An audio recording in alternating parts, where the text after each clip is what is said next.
Bueno, pues en la ponencia de Javier Salas, de Penteo, pues se hablaba de ciberseguridad y yo creo que me has hecho la introducción a este tema, porque realmente decías de una despreocupación de las empresas por el tema de ciberseguridad a una hiperregulación y a una preocupación máxima, porque es lógico. Si cada vez las tecnologías utilizan más datos y esos datos van creciendo de manera exponencial, pues evidentemente la vulnerabilidad de las empresas, si no se establecen sistemas de ciberseguridad, aumentan. El año pasado también recuerdo que organizamos una mesa de ciberseguridad que gustó mucho y estaba muy reciente el ataque informático masivo de WannaCry, creo recordar, y todo el mundo hablaba de eso, ¿no? Y porque todo el mundo estaba aterrorizado, se habían caído cientos de miles de ordenadores de cientos de países. Y lo que me llamó la atención de esa ponencia es que se llegó a decir que todos los países, y en España también, se sufría, aunque no de una manera tan grave, 4 o 5 ataques diarios. Entonces seguro que esos ataques también han crecido exponencialmente y seguro que nos lo van a contar pues los expertos que están hoy aquí, que son los máximos expertos en España. Y además está hablando con ellos y yo creo que van a hacer una ponencia además divertida, que a estas horas se agradece. Entonces voy a presentar al moderador y luego los demás miembros de la mesa pues los presentará ese moderador. El moderador es José de la Peña, periodista, experto en ciberseguridad. ¿No se me oye? Perdonad.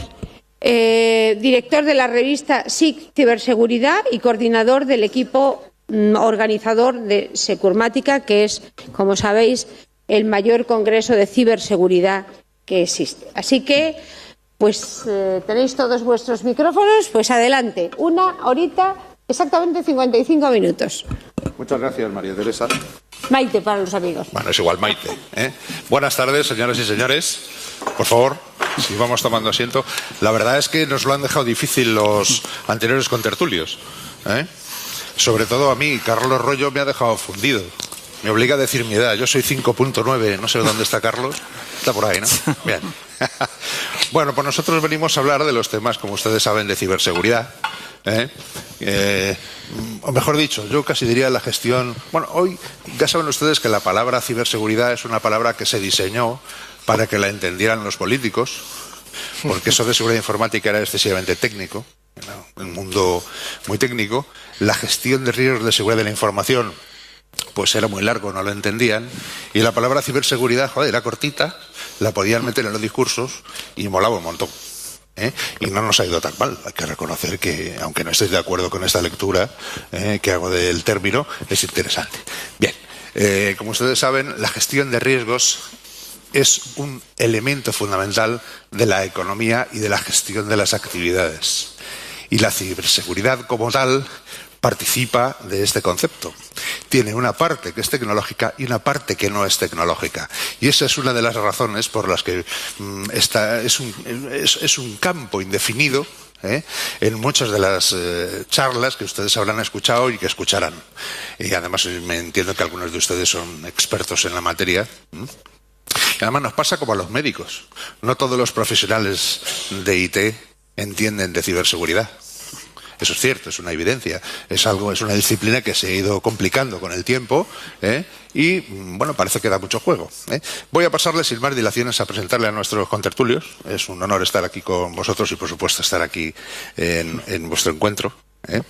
Don Javier Zubieta, voy a empezar por allí. Don Javier Zubieta, él es director de marketing y comunicación de GMV Security Solutions, grupo GMV.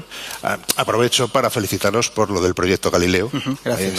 No puedo evitar decirlo, la verdad es que es un puntazo. Espero que curréis mucho en los aspectos de ciberseguridad. En ese aspecto, están contemplados. Aunque me imagino que estarán sometidos a una reserva de información, lógicamente. Nuestro siguiente invitado, bueno, tú eres informático. Correcto. Informático, bien. Nuestro siguiente invitado es Fernando Sánchez. Fernando, buenas tardes. Hola. Fernando es el director del Centro Nacional para la Protección de Infraestructuras y Ciberseguridad. Depende de la Secretaría de Estado de Interior del Ministerio de Interior. No me he equivocado del nombre. Has visto que en esta ocasión lo he dicho bien, lo he clavado, ¿eh? Lo he clavado. Es teniente coronel de la Guardia Civil y, bueno, es la persona que ha estado llevando desde el principio todas las gestiones relacionadas con la protección de infraestructuras y ciberseguridad, y prácticamente lo que hemos hecho pues se debe a ti y a tu equipo. Y se seguirá debiendo, además, por cierto, ¿eh? Y nuestro último invitado, y no por ello menos importante, es don Alberto Sánchez. Alberto es teleco. Ya sabes, no todo el mundo puede ser informático, Alberto. Teleco. Es director del INCIBE, Instituto Nacional de Ciberseguridad, y es un especialista en esta materia desde hace pues también muchísimos años, 20 años, ¿no? Creo que tenéis todos una gran pericia. Como hemos quedado, el tema es ciberseguridad, una oportunidad para la innovación y el emprendimiento. Yo lo de la innovación lo entiendo, lo del emprendimiento no.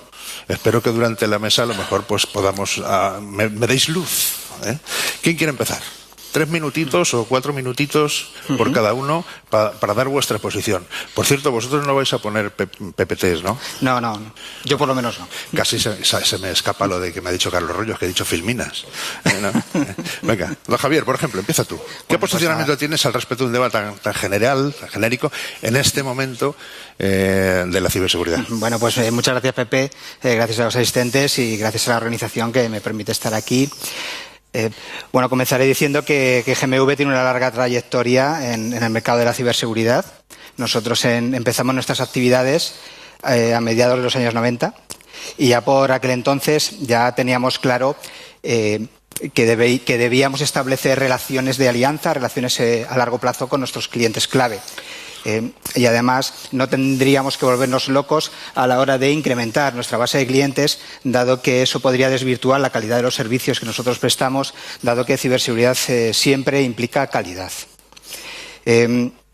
Nosotros a lo largo de esta trayectoria pues nos hemos dado cuenta, como el resto de actores, que la innovación es algo totalmente obligatorio.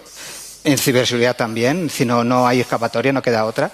Y para eso pues hemos consolidado una manera de abordar la situación que combina lo que son los proyectos de I+D+ internos, a los cuales estamos invirtiendo en torno al 10% de nuestra facturación, junto con la participación de programas de financiación pública, tanto españoles como internacionales, en los que estamos colaborando en consorcios de todo tipo. Como ejemplos de innovaciones reales, de éxito, podemos mencionar el producto nuestro de seguridad en cajeros automáticos, que se llama Checker. Es un producto desarrollado por GMV y que está instalado en este momento en más de 150.000 cajeros a lo largo de 34 países en 4 continentes. También consideramos que hay una innovación exitosa que nosotros practicamos siempre que podemos al máximo, que sería el co-desarrollo de soluciones y productos y servicios a medida para un cliente concreto, pero siempre teniendo en cuenta, en la mente puesta, en que cuando ese producto ya haya demostrado los beneficios en el cliente, pues que se pueda comercializar a otros clientes, normalmente del mismo sector, aunque no siempre. Por último, quería terminar esta introducción con un mensaje, yo creo que positivo, porque en estos momentos, actualmente, la ciberseguridad ya tiene una relevancia que se merece y tiene una importancia que, de alguna manera, debería permitir desarrollar una industria de ciberseguridad española. Además, es un campo lleno de oportunidades, tal y como lo vemos. Hay muchas necesidades que no están resueltas, hay otras que sí. Lo bueno es que siempre van a surgir necesidades nuevas. Y también quería comentar que no hace falta siempre compararse con Estados Unidos o con Israel al respecto. Hay otros países, como por ejemplo Estonia, que son referentes en ciberseguridad a nivel mundial. Y nosotros no deberíamos de quedarnos atrás. Cierto, Estonia lo es. Y además nosotros participamos en el centro de Tallinn, España como país, desde su fundación. Es un centro de ciberseguridad en el entorno de la ciberseguridad militar. Y es muy interesante, muy importante. Para que se hagan ustedes una idea, aproximadamente la cifra de negocio del año pasado aproximada del sector de ciberseguridad, lo que se entiende por el sector de ciberseguridad en España, fue de casi 1.200 millones de euros, aproximadamente. Hay una parte que es la relacionada con la disponibilidad, que es prácticamente difícil de medir. No se puede medir. No está conceptuado como una inversión o gasto en ciberseguridad, con lo cual seguramente sería más. Don Fernando. Bueno, voy a coger un poco el ejemplo de Estonia para hacer la pequeña presentación mía. Que, lógicamente, viniendo del Ministerio del Interior, tema de innovación, sobre todo tema de emprendimiento, es algo que nos pilla un poco lejos. Si Estonia es hoy día líder en esta materia, es porque, como recordarán la mayoría de ustedes, en 2007 les tiraron abajo todos los sistemas y se vieron prácticamente en mantillas. A partir de ahí pidieron ayuda a OTAN y empezaron a trabajar en algo que pues ha ido progresando en tecnificación, pero también en seguridad. Ese paralelismo es importante y han aplicado esa seguridad, esa experiencia, para además tener esa ventaja competitiva a nivel mercado. Entonces, es el caso típico de que en muchos casos se reacciona cuando pasa algo malo. Lo malo de la cuestión es que esto hace 11 años. Si hoy día nos tiraran los sistemas a cualquier país moderno o civilizado, no nos pasaría como lo de Estonia, estaríamos muchísimo peor. Empiezo un poco con la parte negativa. Yo siento que mi procedencia me haga dirigirme a la parte negativa, a la cara B de la moneda. Hemos visto ante una excelente ponencia, varias ponencias en el ámbito de la salud. Y es todo como qué capacidades tenemos, qué posibilidades tenemos. Se ha hablado antes también de Smart Cities.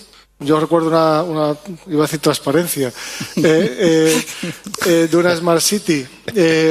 Pues eso, los arbolitos, luminoso, la gente paseando de la mano y dices, oye, qué bien, ¿no? Y dices, bueno, pero esa es la cara A. Y creo que a todos nos gusta hablar más de la cara A. Pero es que mi obligación dentro del Ministerio del Interior, de otros muchos, es hablar de la cara B. Y la cara B es fundamentalmente que estos grandes logros o estas grandes posibilidades que se nos ofrece ahora y en el futuro van a pasar siempre y cuando el sistema funcione. Pero hay un pequeño detalle. ¿Y si el sistema no funciona? Y esa es una clave que en muchos casos nadie pone dentro de sus estrategias comerciales, de negocio o estrategias incluso políticas. Decía Carl Sagan, el famoso novelista estadounidense, que el mundo depende excesivamente de las tecnologías. Decía después que las tecnologías son algo de que prácticamente nadie conoce. Y eso también es cierto. Estamos hablando de que la gran masa de la población no conoce, no está metida en el mundo de las tecnologías, por mucho millennial que haya. Y remataba la cita con: eso es una receta segura para el desastre. Carl Sagan murió en 1985. Estamos hablando de hace más de 30 años que dijo esto. Seguramente, era una novelista de ciencia ficción, a lo mejor se imaginaba este mundo de hoy, pero estaba hablando en un mundo donde efectivamente Internet estaba empezando a nacer. Bueno, pues tuvo la capacidad de avanzar ese concepto. A lo que yo voy, fundamentalmente, con esto acabo, es que la cara B de la moneda es importante. Es importante no solo para preservar que las cosas funcionan. Todos los proyectos, todas las tecnologías, todos los servicios, todos los sistemas, no nos los tiren abajo. Esa es una de las partes importantes. Pero la segunda parte es que además, sobre todo a nivel comercial, puede y debe ofrecer una ventaja competitiva. Es decir, igual que un vehículo, hoy día nadie concibe que no tenga cinturones de seguridad o airbags, y eso es una ventaja competitiva en el ámbito de la automoción, aquellos vehículos que tienen mayor seguridad, mayor nivel de seguridad. La ciberseguridad debe ser también una ventaja competitiva para que una empresa que implante o que ofrezca un producto o un servicio que esté suficientemente ciberseguro también tenga esa ventaja competitiva. Además de, lógicamente, pues el ramo que a mí me toca, que es preservar que los ciudadanos españoles, en este caso, pues pueden acceder a todos los servicios esenciales a los que estamos acostumbrados y sin los cuales no se entiende nuestro día a día. Y aquel gestor, don Fernando, de infraestructura, que no vaya por el camino de la virtud, ya que estamos hablando de innovación, ¿vais a innovar en sanciones, por ejemplo? Ahí es de todos conocido No, Era una broma, por supuesto. Yo me remito a Europa. Yo ya le voy a echar la culpa a Europa. Hay una directiva que es la directiva NIS. Sí, esa directiva se va a transponer de forma inminente, de forma en poco tiempo, y prevé un régimen sancionador. Y desgraciadamente, y a pesar de que la ley PIC o la parte PIC no tiene régimen sancionador, en muchos casos, permítanme la expresión, el binomio palo-zanahoria funciona. La cuestión es saber aplicarlo de forma moderada y equilibrada. Claro. Bueno, gracias por contestar a semejante cuestión. Antes, cuando estaban hablando los contertulios de la mesa anterior, pues lógicamente se han centrado en los sistemas de información sanitarios. ¿Cómo se contemplan ahora mismo en el mundo de la infraestructura crítica, de los operadores esenciales? Pues desde el punto de vista de la protección integrada, ¿no? Es decir, tanto la clásica como la ciberseguridad.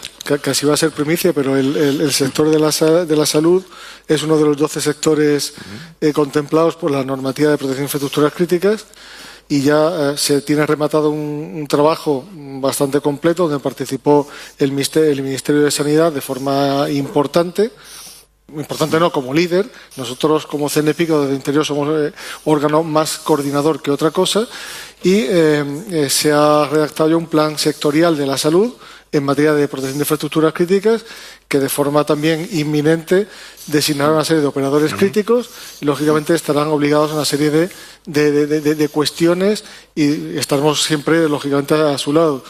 Prevemos que el próximo mes posiblemente este plan pueda estar ya rematado y este sector abordado ya para ponerlo en marcha. Ya prácticamente todo el sistema PIC estaría ya completado. Sí, estaría genial para que incrementara la demanda en ciberseguridad en el sector sanitario, porque es un sector que llama la atención, ¿no? de la baja demanda que tiene en ciberseguridad en relación con el nivel de exposición, los datos que manejan, etcétera. Correcto, pero es verdad que Maite decía, Maite, bueno, alguien lo ha dicho, perdonadme, no sé si era, o Rodrigo, que en muchos casos todo el tema de la implantación de la ciberseguridad es porque legalmente, o sea, la implantación legal de normas al final acaban obligando, y eso pues para bien o para mal es un mal necesario, ¿no? En muchos casos. Sí, no sé si podríamos llamarlo incentivo, pero sí, pues incentivo, hay incentivos a todos los efectos positivos y prácticos negativos. Es un incentivo, ¿no? Entonces, hombre, además teniendo en cuenta lo que digamos, toda la transformación y digitalización que viene, que además eso es nuevo, y nos permite empezar a pensar en innovar. Y me introduzco en la ecuación algo que también ha dicho Javier, solo Fernando, que es la industria española, sin querer poner en demérito a la industria o a las compañías de otros países en la que participan otros países u otros grupos multinacionales, etcétera, etcétera. Usted tiene un conocimiento muy preciso de qué se está haciendo, al menos desde las estructuras públicas, para fomentar la innovación, la I+D+I, y a veces la AP de producción. ¿Qué nos puede decir al respecto? Bueno, pues si me permites, empiezo con la cara A. Hablábamos de Estonia, que es un referente internacional, pero no sé si saben ustedes que este año, el año 2017, el equipo español de jóvenes talentos quedó campeón de Europa de ciberseguridad. Por delante, no sé si me ha ido el micrófono. ¿Quieres este? Sí, se oye. Bueno, nuestro equipo español de jóvenes talentos quedó campeón de Europa por segundo año consecutivo, por delante de jóvenes talentos estonios, alemanes, ingleses. En nuestro país tenemos talento, algo muy positivo. Si hablamos de WannaCry, que se hablaba antes, pues la crisis de WannaCry, si todos recordamos, el primer país que tuvo una incidencia importante de WannaCry fue España. Es decir, a las 9 y pico, Telefónica detecta que está sufriendo un ciberataque por un ransomware en sus sistemas corporativos. Ningún otro país había detectado hasta ese momento el ataque. Fuimos el primer país a nivel mundial que sufrimos el ataque, pero según todos los datos que se manejan, el número de infecciones, el porcentaje de infecciones por país, si contamos ese número, España está en el número 20. ¿Y eso qué significa? Si somos el primer país que sufre un ciberataque, no tenemos información, somos los primeros en analizarlo y somos el número 20 en número de infecciones. Se hicieron muchas cosas bien en nuestro país, entre ellas la gestión pública y privada y el trabajo de la industria española. Es decir, tenemos cara A, tenemos talento y tenemos buenas empresas. Pero también es cierto que si ahora miramos el mapa, pues decías, Pepe, que el negocio de la ciberseguridad en nuestro país está en torno a 1.200 millones de euros al año, con un crecimiento anual del 13%, un punto por encima del resto de Europa. Es decir, la generación de demanda, la creación de demanda está ahí, está creciendo la demanda un 13%. ¿Podemos hacer algo a nivel nacional para que haya más demanda? Sí, el aspecto regulatorio, el normativo y, por supuesto, la concienciación. Es decir, podemos mejorar la demanda nacional. Pero en cualquier caso, vamos a ver que aunque crezcamos a un 15% o un 16%, pues estamos hablando de un sector de 1.200 millones de euros, 1.300 o 1.400. ¿Dónde está la tarta? Pues la tarta está en el mercado global, en el resto del mundo. Un mercado que es en torno a 80.000 millones de euros, 90.000 millones de euros al año.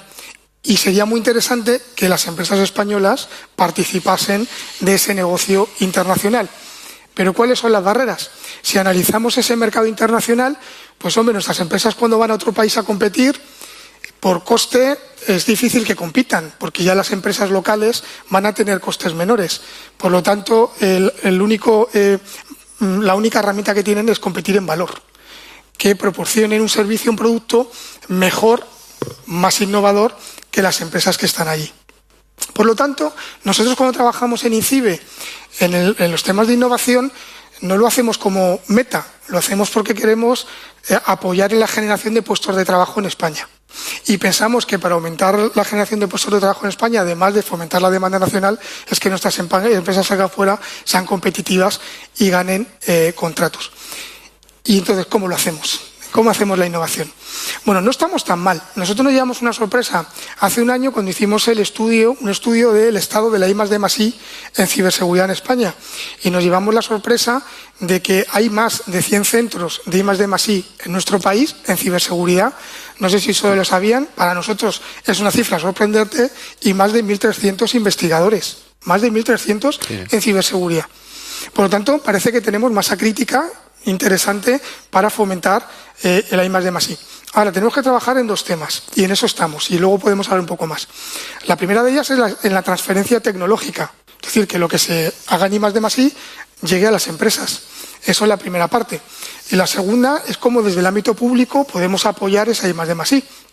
Hay muchas herramientas tradicionales que todo el mundo conoce, pero también es verdad que cuando las empresas, eso vienen muchas a INCIBE, cuando licitamos, pues las empresas españolas nos dicen, oye, ¿por qué no compráis producto o servicio español? Si es bueno.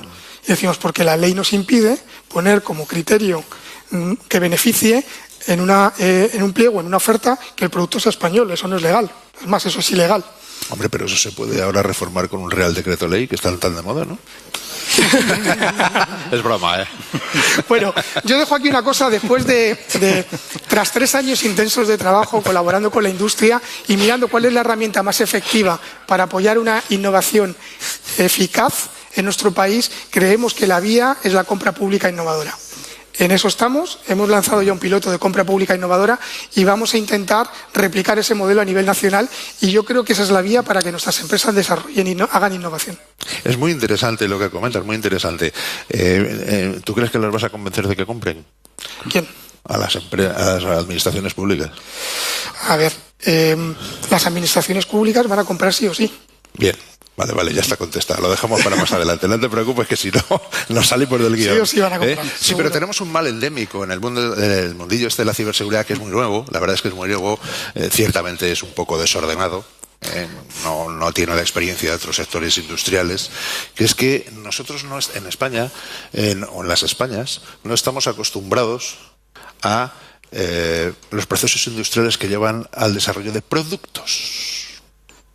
Somos servicios, somos magníficos. Hay muy pocas compañías, algunas están en la sala y alguna aquí en el debate, ¿no?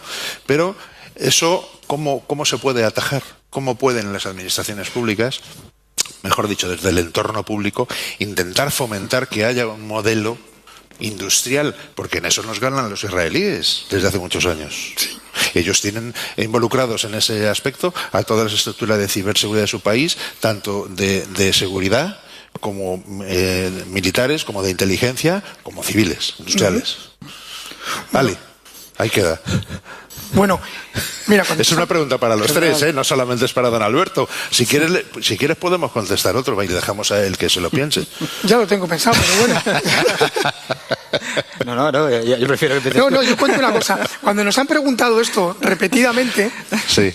Nosotros también hemos descubierto muchas cosas. Es decir, nuestro país funciona de una determinada forma. Formamos parte de la Unión Europea. Existen una serie de leyes europeas, pero también una serie de leyes y normas nacionales. En nuestro país se ha fomentado mucho la competencia en las licitaciones públicas para fomentar la concurrencia, la transparencia, la competencia. Pero no han existido herramientas directas para fomentar el desarrollo de producto nacional, porque como digo es ilegal beneficiar en un empleo, en una oferta, un producto por ser puramente nacional. En Israel las cosas son diferentes. Cada país aborda esos temas de forma diferente, pero en el nuestro las cosas son así. La estrategia que nosotros hemos adoptado y vamos a adoptar es la compra pública innovadora, que básicamente lo que consiste es que la Administración identifica retos tecnológicos que a día de hoy el mercado no proporciona ningún tipo de solución. Y son retos que necesita solventar la propia Administración. Lo que hace es que propone esos retos a la industria y espera que la industria proponga soluciones, haga una propuesta de solución al reto. Y lo que se invierte es en el desarrollo del prototipo de la solución. Con eso lo que se consigue es, por un lado, mejorar, si ese prototipo lleva a buen término, mejorar la seguridad nacional y, por ende, además, apoyar el desarrollo de producto que luego pueda salir fuera. Entendido. No sé si alguno de vosotros quiere... Como complemento a esto desde el ángulo que podemos aportar nosotros, se habla mucho de IT, se habla mucho de seguridad de la información, pero cuando se habla de seguridad de la información en cualquier o en la gran mayoría de organizaciones, estamos refiriéndonos a seguridad de las redes y sistemas corporativas, de forma genérica. Y el riesgo que se percibe, se veía en una de las primeras estadísticas que se han proyectado antes, el riesgo que se percibe por los CEOs o por los directivos de las compañías fundamentalmente es el de la intrusión, que es importante, no digo que no, ¿de acuerdo? Tanto de potencias extranjeras como de hackers o como con un móvil fundamentalmente de robo de datos o de información y algún ataque, pero sobre los sistemas corporativos. Está muy dejado de la mano el concepto de OT, el concepto de seguridad de la operación o de tecnología de la operación. Y eso es algo que es el core de cualquier organización, de cualquiera. Estamos hablando de aquellos que rigen los procesos industriales. Los sistemas SCADA, los sistemas de seguridad de la máquina o que producen el propio servicio. Algunos van a decir, no, bueno, es que el ramo nuestro es económico, el ramo nuestro es... En el momento que a un CPD se le vaya la luz o se le vaya la refrigeración, el CPD, esa es cuestión de tiempo que caiga. Y eso es OT. Se ocupan poco de la OT y mucho de la IT restringida, porque la IT contempla la OT, restringida a la parte de servicios corporativos. ¿A dónde quiero ir a parar con esto? Que la OT básicamente son componentes tecnológicos, componentes en los cuales la primacía la tiene el ingeniero, más que el CISO o más que el responsable de seguridad, IT.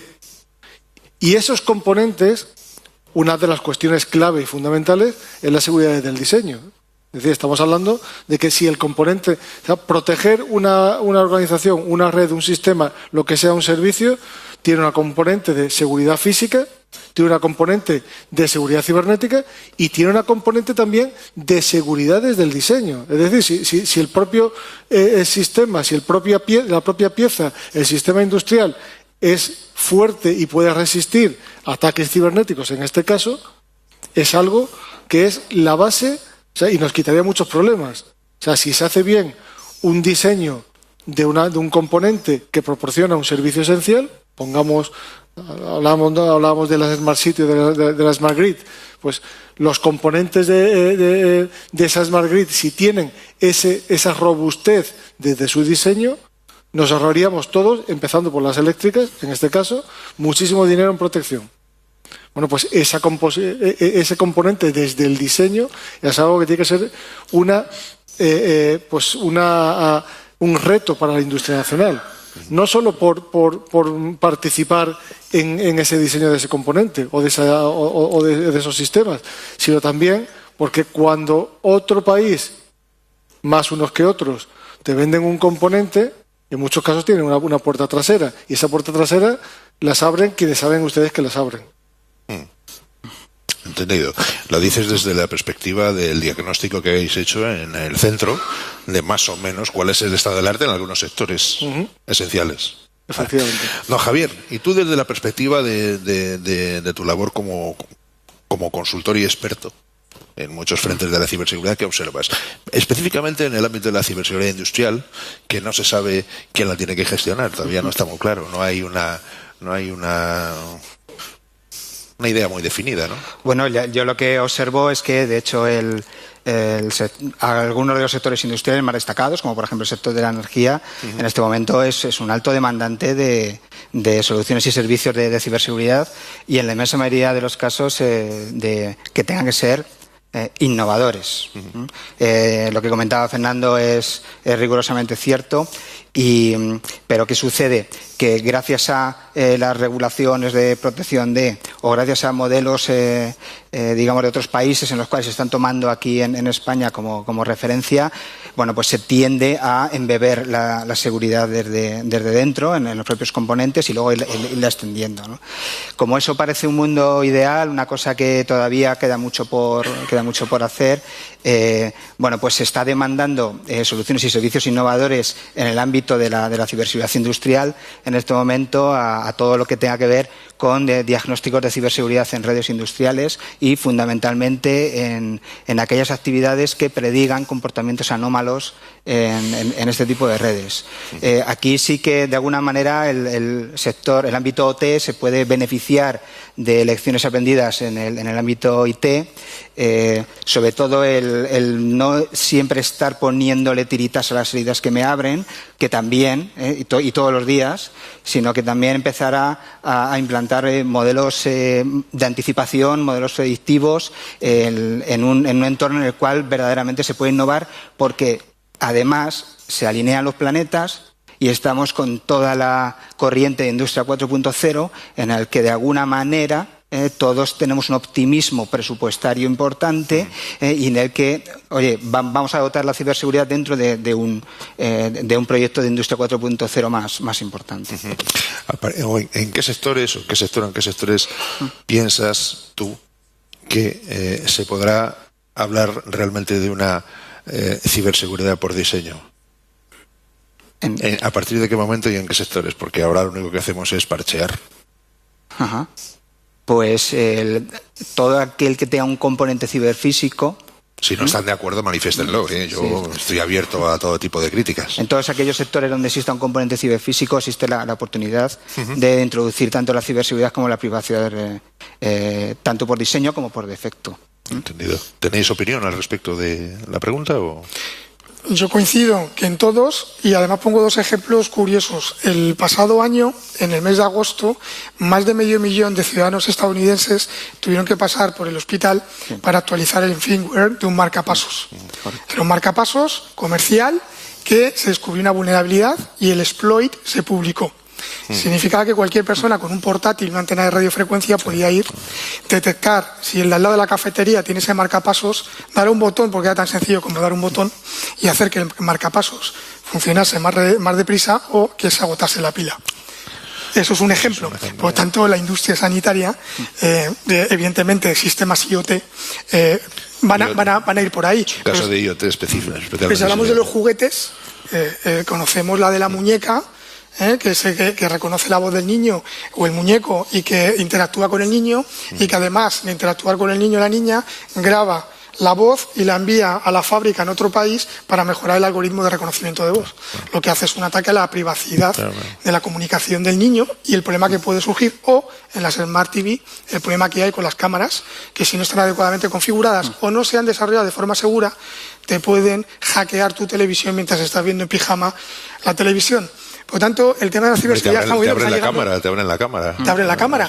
Eso está llegando a absolutamente todos los sectores. Lo que sí es verdad es que vamos a tener un reto, por no decir un problema importante, con el IoT, que ya existe hoy, pero hoy se estima que hay de en torno a 20.000 a 30.000 millones de dispositivos conectados a Internet, pero en el año 2020 más de 50.000 millones. Eso va a presentar un problema enorme de seguridad. Lo cierto que además en algunas ocasiones problemas de seguridad que son incompatibles con la vida humana, por cierto, en sistemas muy automatizados. Por cierto, me viene a colación una anécdota. Un amigo que tengo que es muy paranoico en estas cosas de la ciberseguridad, pues cuando se jubiló le regalaron una pulserita esta que le mide constantes, en fin, distintas constantes, ¿no? Iba a una aplicación del móvil y él pensaba que del móvil iba directamente a la NSA. Entonces dije, joder, yo me he montado un sistema de contrainteligencia. Digo, bueno, coño, pongamos el nombre de Manolo, ¿no? Manolo, ¿y eso cómo es? Dices, pues si yo todos los días me subo desde mi planta tercera hasta el 7º, que es como si hubiera hecho el amor, y después, durante 2 días, le dejo la pulsera a mi perro. Para que no se enteraran los tíos, ¿no? Curioso, ¿eh? Era una persona de ciberseguridad. Pero todos somos así. Sí. No, hay que reconocer que estamos un poco paranoicos en algunos aspectos. Ciertamente, talento, ese es un tema que además yo creo que ha salido, no he tenido oportunidad de estar con vosotros en todas las sesiones que hasta el momento van, pero ha salido en todos lados. Talento. Tenemos talento, pero ¿sabemos qué tipo de profesionales vamos a necesitar de aquí a 5 años? ¿Qué es de lo que tienen que entender? ¿Qué perfiles tienen que tener? Porque claro, ahora hay una floración de compañías de pentesting que son hackers de antaño reconvertidos, o sea, dejaron de ser hackers y ahora son consultores, son empresarios, son autónomos, ¿no? Una cosa más burguesa, vamos a decirlo así, ¿no? ¿Sabemos qué tipo de profesionales queremos? Dentro de que hay que dejar a la sociedad también que vaya. Por ejemplo, hay perfiles muy interesantes. Un chaval de 10 años, una chavala de 10 años, será uno de esos profesionales en el futuro. ¿Sabes cómo se muestran con apego, cariño, confianza en esas edades en algunos ambientes? Comparten contraseñas. A que muchos de ustedes jamás se les hubiera ocurrido compartir contraseñas por las buenas. Por lo menos en algunos ambientes. Es curioso, ¿eh? ¿Cómo definen ustedes los tipos de perfiles que se van a necesitar? Bueno, lo estamos estudiando. Lo sabía. En unos meses tendremos un estudio publicado de los perfiles profesionales actuales y hacia dónde van. Eso es cierto. Ahora, un dato importante. Yo creo que todos sabemos que los profesionales de la ciberseguridad no solamente son los hackers. Sí, es decir, la ciberseguridad es un sector que requiere de los hackers, como comúnmente los llamamos, pero que abarca mucho más perfiles profesionales. A modo de ejemplo, el teléfono del Centro de Protección del Menor en Internet, que tiene INCIBE, IS4K, Internet Secure for Kids, detrás del teléfono de ayuda hay varios expertos de ciberseguridad, pero también hay psicólogos y pedagogos que saben de ciberseguridad. Y, por ejemplo, cada vez vemos más en las compañías y es importante que los responsables de comunicación no sean expertos de ciberseguridad, pero sí que sepan de ciberseguridad. Y solamente hay que ver los últimos ciberataques que están sufriendo muchas organizaciones.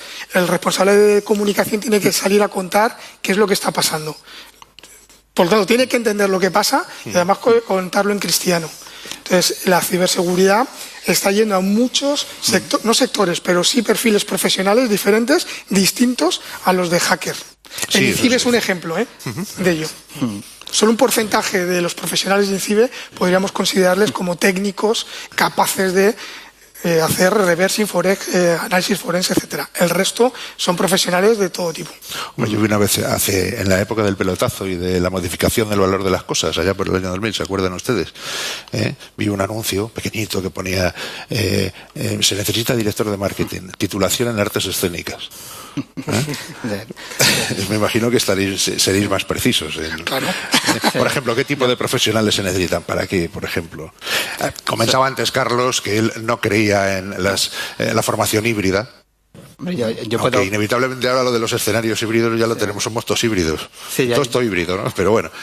Yo puedo comentar, ¿no? De, digamos, perlas, ¿no? Estas que andamos, que son muy preciadas y que está todo el mundo buscando, ¿no? En el caso de la ciberseguridad.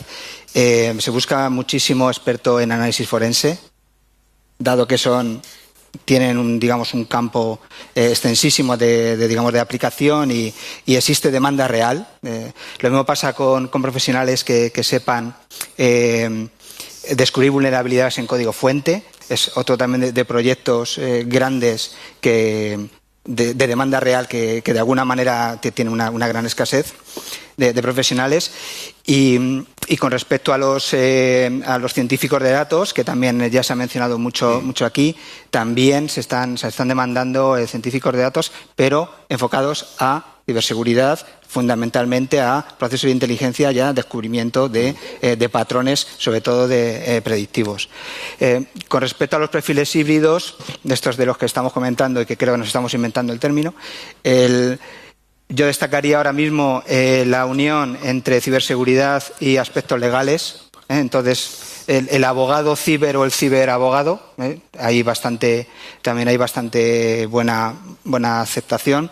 Y luego existen otros perfiles híbridos, yo creo que bastante interesantes. Uno ya lo menciona Alberto, que es el psicólogo ciber, y también yo diría el criminólogo ciber, que a mí me resultan, voy a denominar exóticos, dado que yo creo que no existe todavía una demanda suficiente para la creación la consolidación de estos perfiles, pero que seguramente llegará.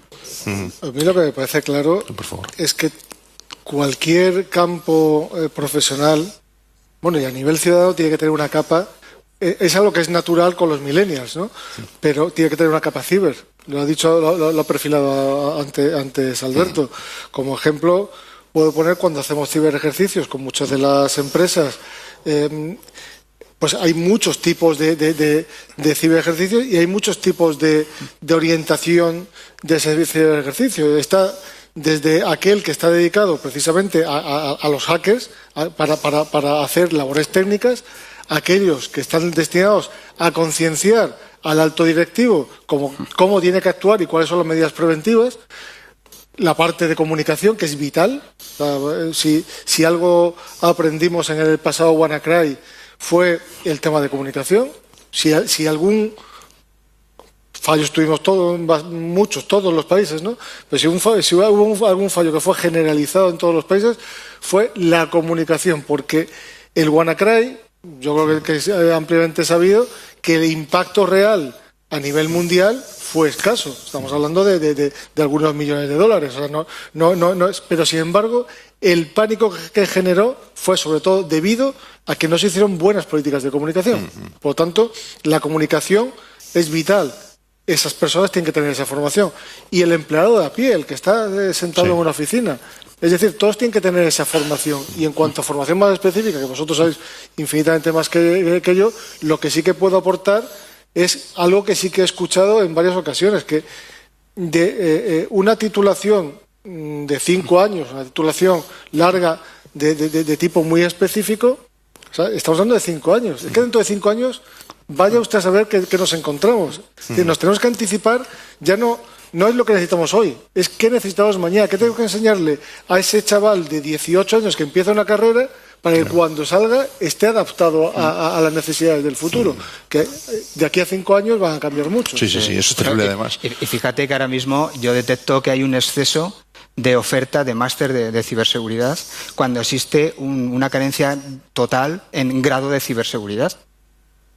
Ahora mismo una persona que quiere especializarse en ciberseguridad no le queda más remedio que pasar por una carrera técnica, normalmente informática o cualquier otra, y luego acometer un máster que se dan en universidades públicas, en privadas, en academias con sello de universidades, etcétera. Yo creo que de alguna manera eso también habría que regularizarlo, habría que meterle, un poquito de criterio, ¿no? Grados en ciberseguridad.